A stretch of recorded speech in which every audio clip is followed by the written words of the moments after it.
Hey, y'all. Hope you're doing all right. I'm Jeffrey Rickman.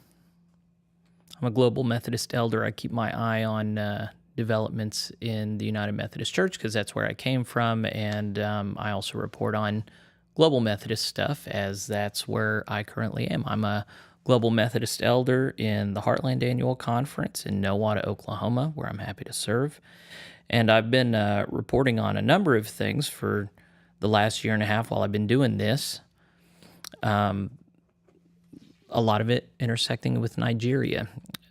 Nigeria is a place that I care about. I've had the honor of interviewing Bishop Yohanna, John Wesley Yohanna, before. I've also interviewed Ande Emmanuel, who is leading a breakaway faction. I've interviewed Absalom Nuhu, who is there at this special called conference right now. And today I was mowing my lawn, and I looked down at my phone, which is probably not safe while mowing the lawn, but I did it.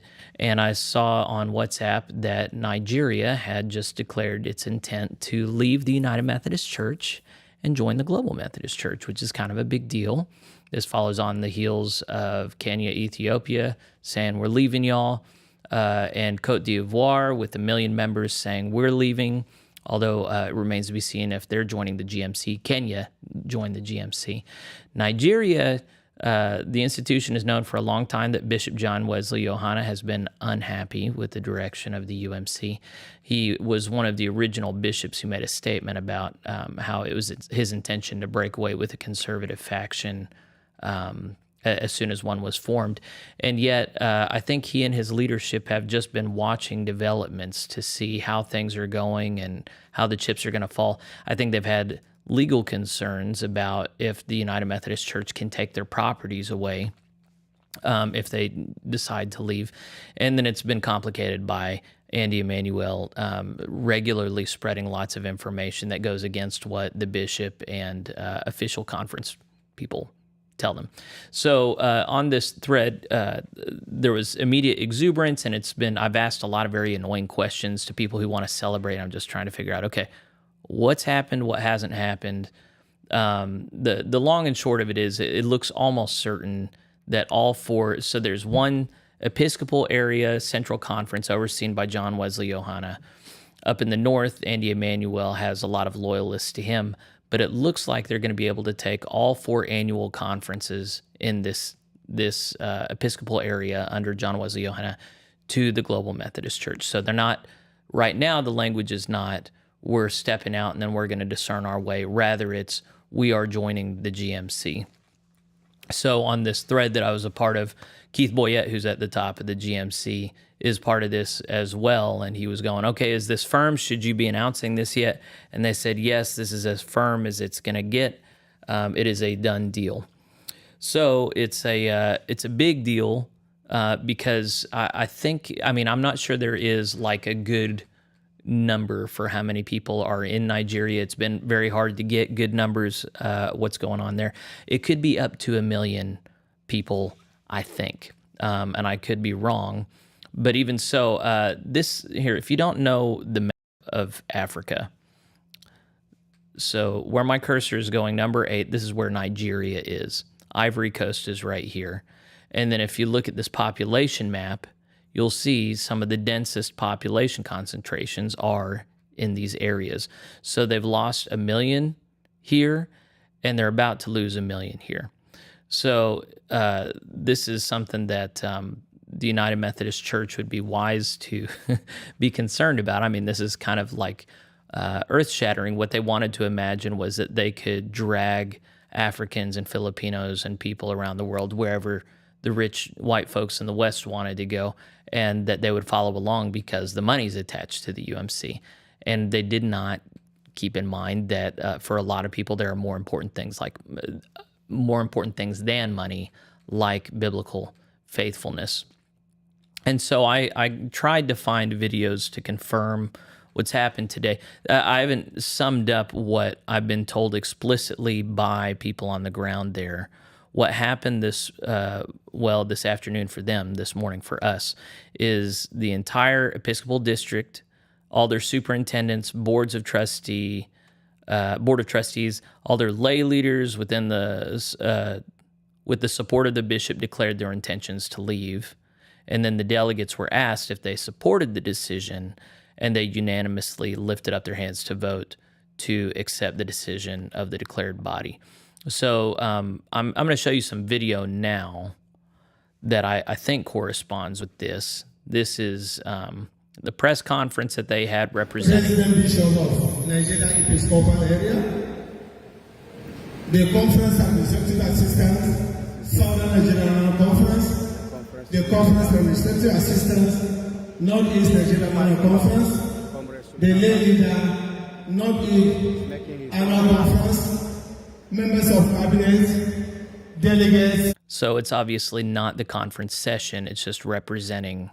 So all those men and probably some women up there are representing all the conference structure, board of trustees, saying it's their intent to leave. This is Ibrahim Zupai. I'm friends with him, and he's posted a lot of stuff that I can't see right here because of my I'm on my plain spoken account, so it's probably not important to show him. Absalom, who I've interviewed, he came out and made this announcement. They are calling us GMC. We told them that we are waiting for the GMC, but we have not yet found the GMC. Yeah. But because of what happened in our general conference recently, this is the right time for us to declare ourselves GMC without shame. Yeah. How many of you believe with what I'm saying? Can I see your hands? If they call you GMC, tell them, yes, this is the time we will declare ourselves as GMC. Yes, sir. Because we are the children of the kingdom. We are the children that want to preserve the sanity of. So it goes on, but that's the main thing from Absalom. Then we've got, let's see, Harry Kanawa. He's got the video of the bishop making his presentation to the annual conference. You see what he would call from the, so there's everybody assembled there. Background in which we all came from. This was not allowed. Not because homosexuality. I don't know why they turned their camera upside to the side once they've started. That drives me nuts. On this particular matter. And therefore, I stand with the cabinet.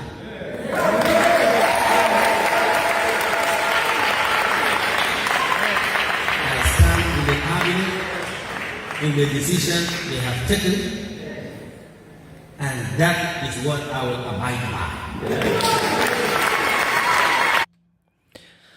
All right, and then I'll come to Andy's thing in a little bit, but so the long and short of it, it seems to be that there's been a vote of acclamation where everybody is on board here. The problem is that there are some that are not represented there, and why would that be? Well, this special called conference wasn't even announced until like last week, maybe the week before. Bishop John Scholl from the U.S. insisted that they call a special called conference to talk about peace and reconciliation. So earlier this week, I published a piece on how his trip went. It went poorly. He was only there for a day before he hopped a plane back yesterday to come back to the U.S. after he got dressed down by state officials for potentially coming and spreading Western propaganda he said very explicitly, I'm not here to promote LGBTQ stuff, but they didn't believe him, and they interviewed him pretty hard before setting him loose. So it didn't go well with him. He was trying to intersect with Andy Emanuel the whole time he was there. It looks like Andy's been funded by Western people to try and create an overthrow of the bishop so that Nigeria would stay in the fold. But Scholl and Emanuel were never able to get together. The bishop left, and now Emanuel's got his crew together. I might as well just show what he's doing and what he's reporting, because this is why people don't like reporting on Nigeria. It gets real confusing real fast.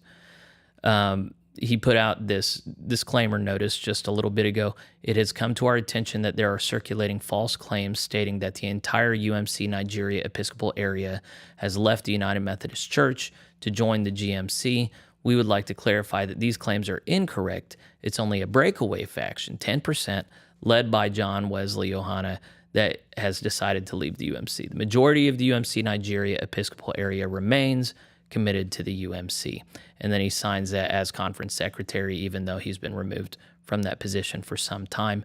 But here's what confuses people. This is 2 hours ago. He's posting photo and video of a special called conference he's at, supposedly, with this many people there. It's a smaller gathering from the looks of it, but it's still, okay, is this from another gathering? Is this from a current gathering that's just not in accord with the other gathering? He says it's in Guangdong that they're meeting. Here, I should have it a bit bigger for us to see here. So he makes a number of statements about the business that they're doing here. The problem with Andy's reporting is it never has anybody else's names attached to it. He's always posting his own stuff with his own footage, and I've seen people say, well, I mean, here's a video here.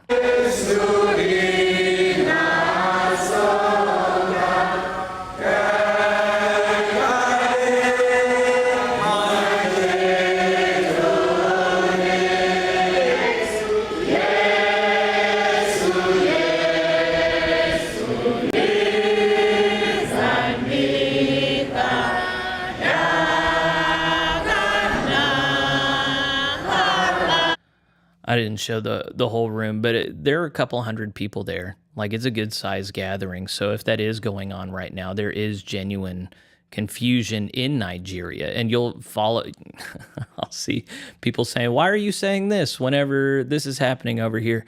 And then the complicated thing, according to Absalom, he says there are only 2 annual conferences that have delegates seated who voted today, but the Northern Conference and Central Conference delegates were not there, though all their district superintendents were there, some unanimous in their decision of their conference in absence there. So I'm not sure the fullness of what this is, but according to, I've talked with Baziel Yayuba, who's the number 2 to the bishop, and he handed the phone off directly to Bishop Yohanna, who says, yeah, they're out of there. He's not going to speak with me until tomorrow. He said he wanted to speak with the Council of Bishops before that. But it certainly looks as though it's a done deal. Apparently, they've already had the legal conversations. They're changing their name if it hasn't been changed already. And so it looks pretty solid. It looks like the UMC just lost out big time, and like the GMC might have just gained a new center of a lot of mass. So there's a lot of things that I could be confused about. It'll take a while for the dust to settle and figure out who's lying and what's going on, but it's really hard to argue with legal pronouncements. So Andy Emanuel has been known to make allegations publicly that are then refuted in the legal setting in Nigeria. He was recently fined a good sum of money for bothering the court and filing lawsuits against the conference that couldn't be substantiated. So kind of exciting times over there. I'm happy for the people that I know that are really excited to get away from the UMC.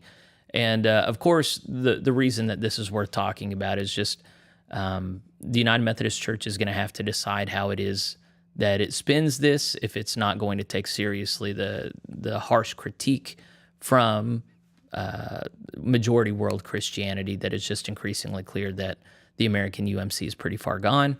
That's why I and many others chose to leave. And the reason I still care about it is not because I'm bitter, but we want to guard against these same trends and phenomena within other new renewal bodies that are aiming to follow Jesus in earnest and biblically. So prayers for the GMC that it continues to do things well as it welcomes in more and more global partners. We're meeting for our first convening conference in September. And the hope is that we'll lay a fertile planting ground for a truly global movement to take place where once again we can spread scriptural holiness across the land. So be in prayer for us.